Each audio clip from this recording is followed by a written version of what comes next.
Hey guys, Jeremy here with Simple Little Life. Yesterday we had left off with this little blade right here. This was just hardened, and then overnight I went ahead and tempered it out. I threw it in my vibratory tumbler with my little blue pyramid ceramic media.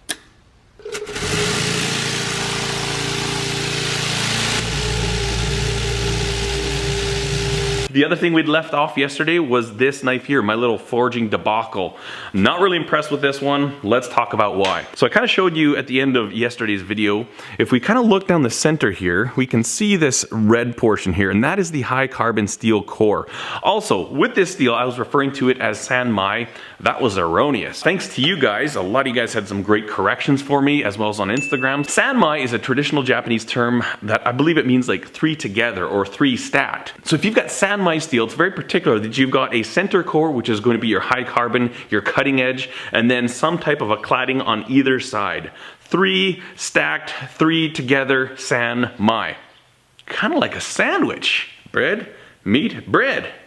What we're using is actually just like a jacketed steel, so you kind of take a jacket around it. You think like a water jacket around a piston in your engine, or a laminated steel they'll call this. So this one here is a 22 layer, it's got 11 layers on each side of low carbon steel. The center portion is a high carbon white paper steel, and I don't know the exact makeup or the carbon content of the different paper denotations of steel, but from what I understand, it refers to the factory that makes that steel, and they've got the very specific formula for the type of steel that they make. And the one factory will make their steel and then wrap it actually in white paper, and that's why it's called white paper steel. There's another factory that has a different formula, a different recipe for the steel, and they wrap it in blue paper, so there's blue paper. I believe there's also like yellow paper, super white, lots of different variations, but that's basically kind of what it denotes. Now, white paper steel is a good steel. It's not the best there is, but there's nothing wrong with it. I've got some kitchen knives that are made of white paper and they're clad with stainless, and that white paper carbon core, man, that holds an edge well, and it just cuts beautifully. So back to this core not being centered. A lot of you guys had said that when you're forging with a laminated steel, you need to make sure you keep fairly consistent number of blows per side. A lot of you guys had said that the side that's under the hammer is going to move more than the side that's on the anvil, and I never kept track of any of that at all. I just didn't even consider that. So I'm looking down here, and I think this carbon steel core is all over the place.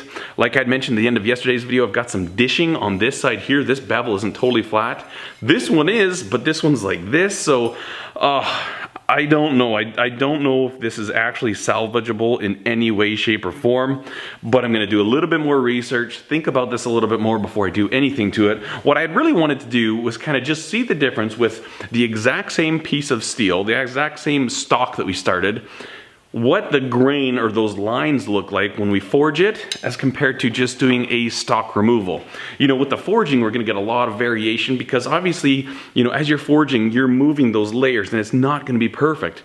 The better you are at forging out knives, I think the more consistent you can get that. Mine is probably like somebody's heart. Beep, beep, beep, beep, beep, beep. I thought that'd be really cool to see what it looked like in this state after we grind it and etch it, and then just this one, which is going to have really consistent uniform lines. But anyways, what we're going to do today is we're just going to clean this one up. I want to clean up the bevels, and then we're going to etch it.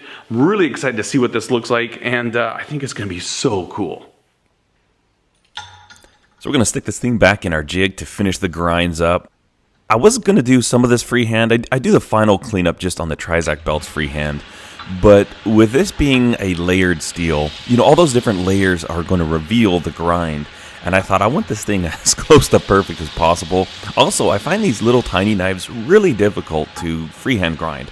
I don't know why that is. It seems kind of counterintuitive.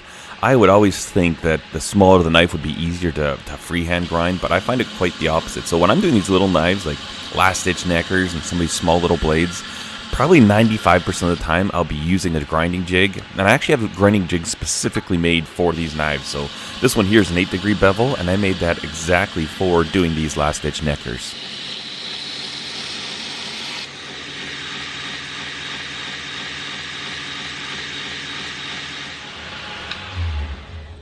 So I just finished up with a 120 grit ceramic belt, and then I'm going to switch everything over to the Trizact belts. Now, usually when I'm finishing on the Trizacts, I do that freehand, but obviously because they're not taking off a lot of material, right? I think this is like an X100 or X665, I think. equal to, I don't know, just off the top of my head, around 220 grit. So it's not super fine, but these Trizac belts with their block patterning, they give you so much forgiveness and they just kind of blend everything together. And I find that this is a really great step to take it to if I'm going to be hand sanding. It's kind of like a really nice, okay, finish up here, everything's nice and smooth and even, then we can jump to the hand sanding.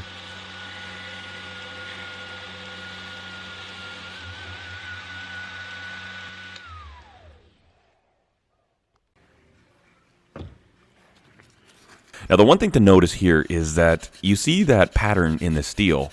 At 400 grit, it was visible all day long, and I really found it interesting that once I started finishing up to the 800 grit, getting towards the end of the 800 sanding, it was pretty much gone. It disappeared, and I thought that was really kind of fascinating. I never knew that was going to happen.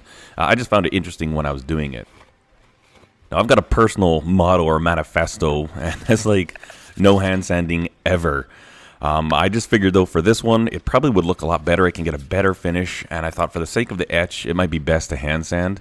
But typically, honestly, I never like to hand sand, and it's my goal in life to make all my knives without ever hand sanding. I know a lot of you guys say, oh, I love hand sanding. It's like meditative for me. Well, how's this? Why don't you meditate for the both of us? Because I hate hand sanding.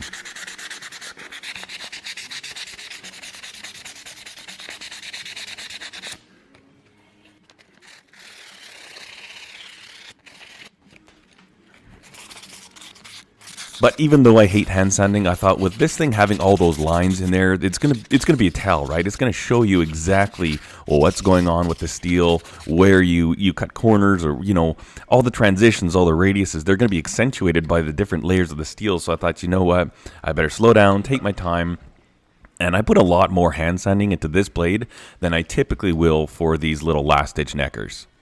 And then the last thing is just going to be cleaning up some of the inside grooves. We're using the Fordham here.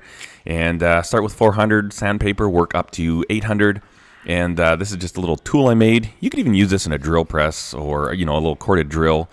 Just to make a little mandrel with a slot in it. Slap a piece of paper in there. Whapow, you've got yourself a little sanding doohickey. Nice thing with this is that you can match the existing paper that you're using for other parts of the blade. So you get a very consistent finish across the board. And we ended up taking this little process up to 800 grit as well.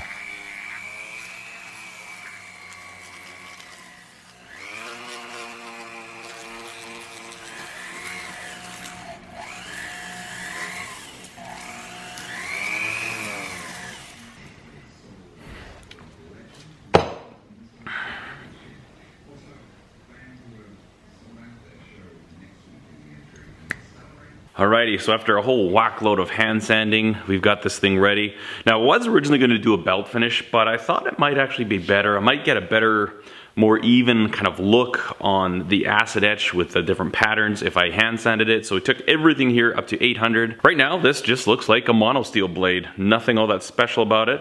You can see a little bit of that core on the backside here, but not really in the bevels. So we're going to wipe this thing down with lacquer thinner, get it super duper clean, then we'll throw it in the acid, and that's the part I've been waiting for. That's like the big reveal.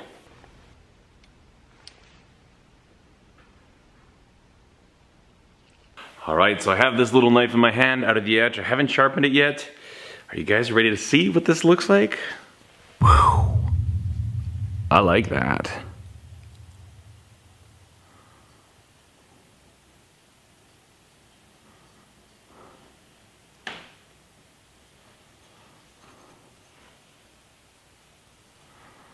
I'm really, really excited about this. I think that looks so cool. It's really interesting because when you're grinding, often, typically you just worry about your edge.